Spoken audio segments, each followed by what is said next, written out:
48 Laws of Power. Law 4. Always say less than necessary judgment. When you are trying to impress people with words, the more you say, the more common you appear, and the less in control. Even if you are saying something banal, it will seem original if you make it vague, open-ended, and sphinx-like. Powerful people impress and intimidate by saying less. The more you say, the more likely you are to say something foolish. Down on his luck, the screenwriter, Michael Arlen, went to New York in 1944. To drown his sorrows, he paid a visit to the famous restaurant 21. In the lobby, he ran into Sam Goldwyn, who offered the somewhat impractical advice that he should buy racehorses. At the bar, Arlen met Louis B. Mayer, an old acquaintance, who asked him what were his plans for the future. "One was just talking to Sam Goldwyn," began Arlen. "How much did he offer you?" interrupted Mayer. "Not enough," he replied evasively. "Would you take 15,000 for 30 weeks?" asked Mayer. No hesitation this time. "Yes," said Arlen. The Little, Brown Book of Anecdotes, Clifton Fadiman, F.D., 1985. One oft-told tale about Kissinger, B. involved a report that Winston Lord had worked on for days. After giving it to Kissinger, he got it back with the notation, "Is this the best you can do?" Lord rewrote and polished and finally resubmitted it. Back it came with the same curt question. After redrafting it one more time and once again getting the same transgression of the law. Gnaeus Marcius, also known as Coriolanus, was a great military hero of ancient Rome. In the first half of the 5th century BC, he won many important battles, saving the city from calamity time and time again. Because he spent most of his time on the battlefield, few Romans knew him personally, making him something of a legendary figure. In 454 BC, Coriolanus decided it was time to exploit his reputation and enter politics. He stood for election to the high rank of consul. Candidates for this position traditionally made a public address early in the race, and when Coriolanus came before the people, he began by displaying the dozens of scars he had accumulated over 17 years of fighting for Rome. Few in the crowd really heard the lengthy speech that followed. Those scars, proof of his valor and patriotism, moved the people to tears. Coriolanus's election seemed certain. When polling day arrived, however, Coriolanus made an entry into the forum escorted by the entire Senate and by the city's patricians, the aristocracy. The common people who saw this were disturbed by such a blustering show of confidence on election day. And then Coriolanus spoke again, mostly addressing the wealthy citizens who had accompanied him. His words were arrogant and insolent. Claiming certain victory in die vote, he boasted of his battlefield exploits, made sour jokes that appealed only to die patricians, voiced angry accusations against his opponents, and speculated on the riches he would bring to Rome. This time the people listened. They had not realized Diotin's legendary soldier was also a common braggart. News of Coriolanus's second speech spread quickly to rough Rome, and the people turned out in great numbers to make sure he was not elected. Defeated, Coriolanus returned to the battlefield, bitter and vowing revenge on the common folk who had voted against him. Some weeks later, a large shipment of grain arrived in Rome. The Senate was ready to distribute this food to die people, for free, but just as they were preparing to vote on die question, Coriolanus appeared on the scene and took the Senate floor. The distribution, he argued, would have a harmful effect on the city as a whole. Several senators appeared won over, and the vote on the distribution fell into doubt. Coriolanus did not stop there. He went on to condemn the concept of democracy itself. He advocated getting rid of the people's representatives tribunes and turning over the governing of the city to the patricians. When word of Coriolanus's latest speech reached the people, their anger knew no bounds. The tribunes were sent to the Senate to demand Coriolanus appear before them. He refused. Riots broke out all over the city. The Senate, fearing people's wrath, finally voted in favor of the grain distribution. The tribunes were appeased, but the people still demanded that Coriolanus speak to them and apologize. If he repented, and agreed to keep his opinions to himself, he would be allowed to return to the battlefield. Coriolanus did appear one last time before the people, who listened to him in rapt silence. He started slowly and softly, but as the speech went on, he became more and more blunt. Yet again he hurled insults. His tone was arrogant, his expression disdainful. The more he spoke, the angrier the people became. Finally, they shouted him down and silenced him. The tribunes conferred, condemned Coriolanus to death, and ordered the magistrates to take him at once to the top of the Tarpeian rock and throw him over. The delighted crowd seconded the decision.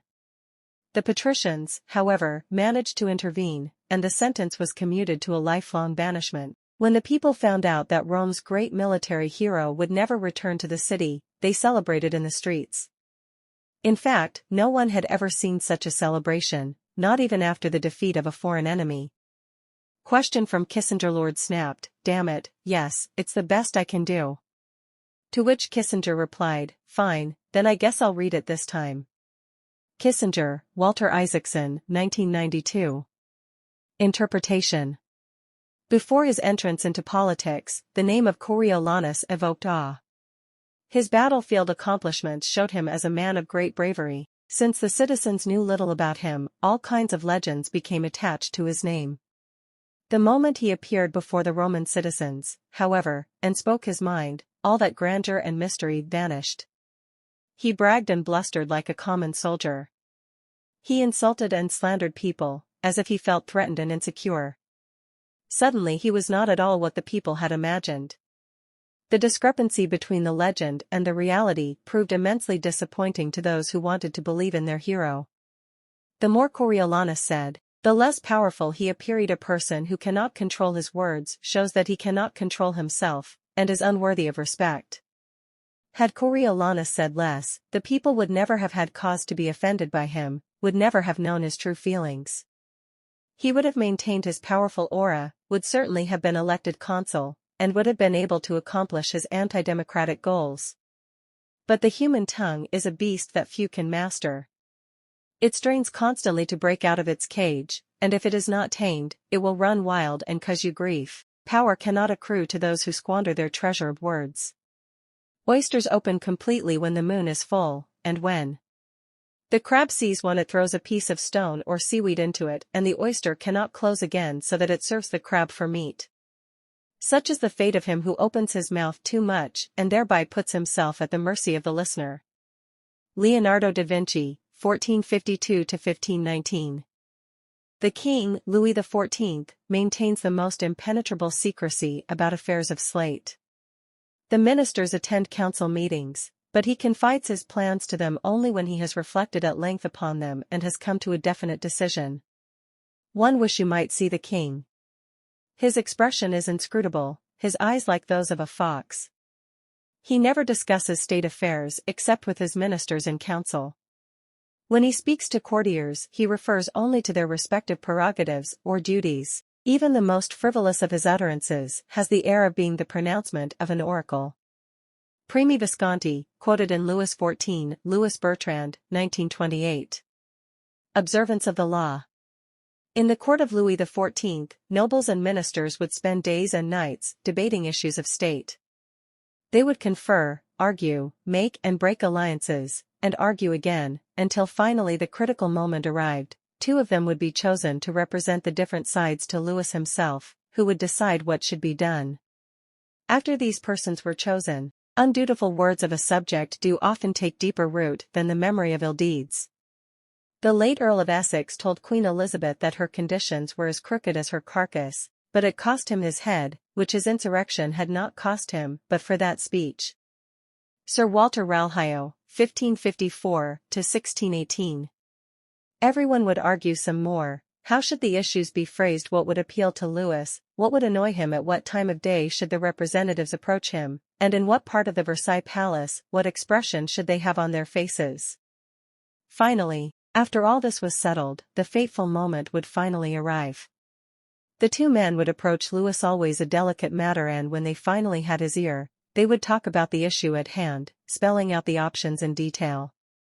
Louis would listen in silence, a most enigmatic look on his face.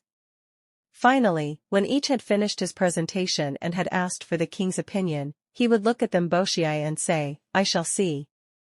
Then he would walk away.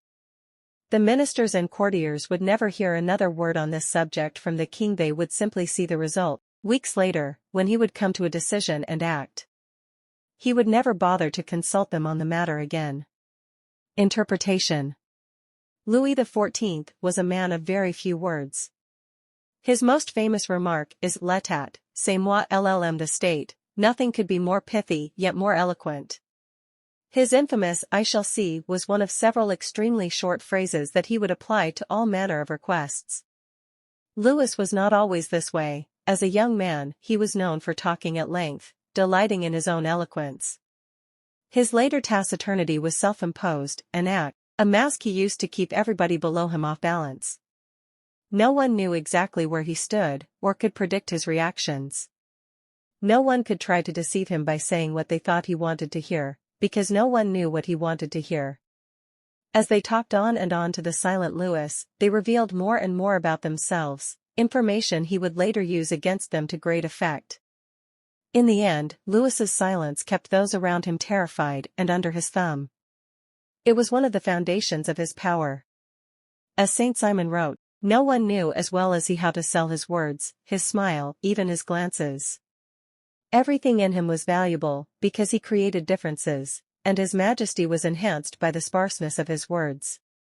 It is even more damaging for a minister to say foolish things than to do them. Cardinal de Retz, 1613–1679. Keys to Power.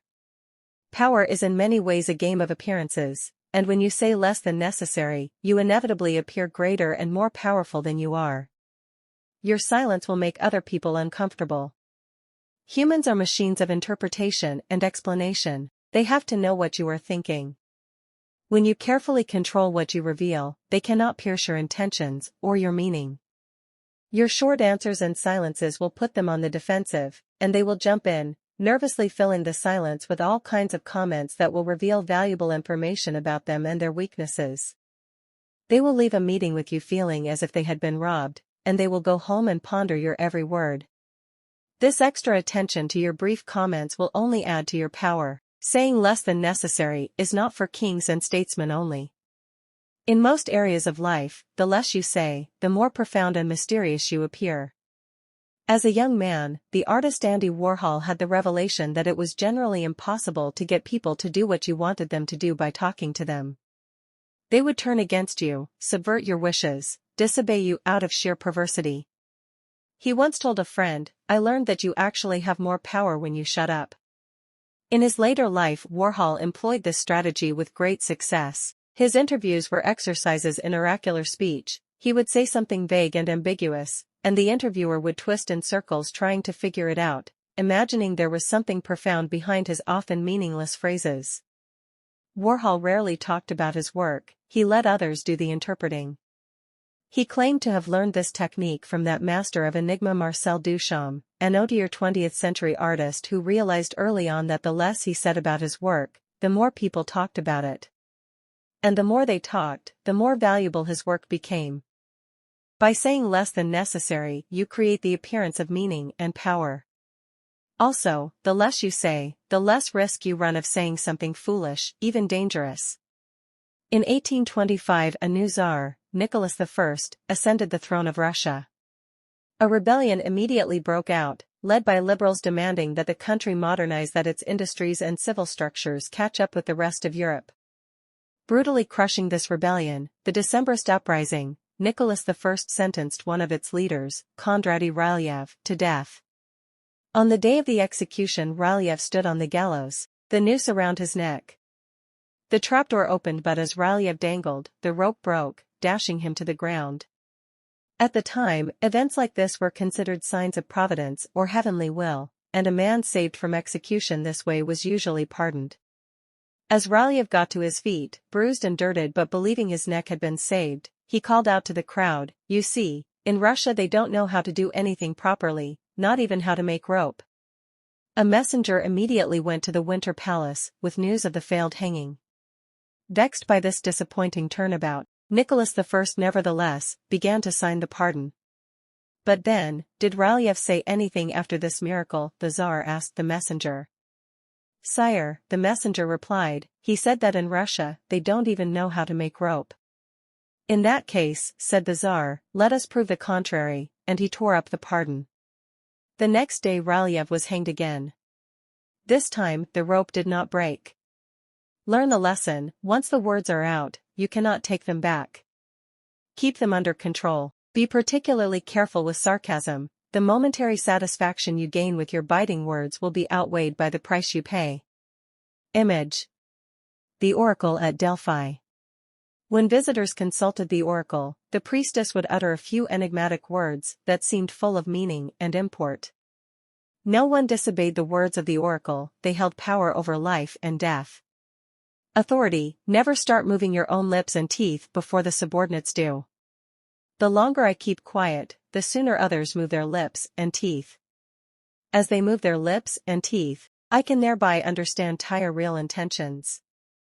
If the sovereign is not mysterious, the ministers will find opportunity to take and take. Han Feizu, Chinese philosopher, 3rd century BC. Reversal. There are times when it is unwise to be silent. Silence can arouse suspicion and even insecurity, especially in your superiors. A vague or ambiguous comment can open you up to interpretations you had not bargained for. Silence and saying less than necessary must be practiced with caution, then, and in the right situations. It is occasionally wiser to imitate the court jester, who plays the fool, but knows he is smarter than the king. He talks and entertains, and no one suspects that he is more than just a fool. Also, words can sometimes act as a kind of smokescreen for any deception you might practice. By bending your listener's ear with talk, you can distract and mesmerize them. The more you talk, in fact, the less suspicious of you they become. The verbose are not perceived as sly and manipulative, but as helpless and unsophisticated. This is the reverse of the silent policy employed by the powerful. By talking more, and making yourself appear weaker and less intelligent than your mark, you can practice deception with greater ease.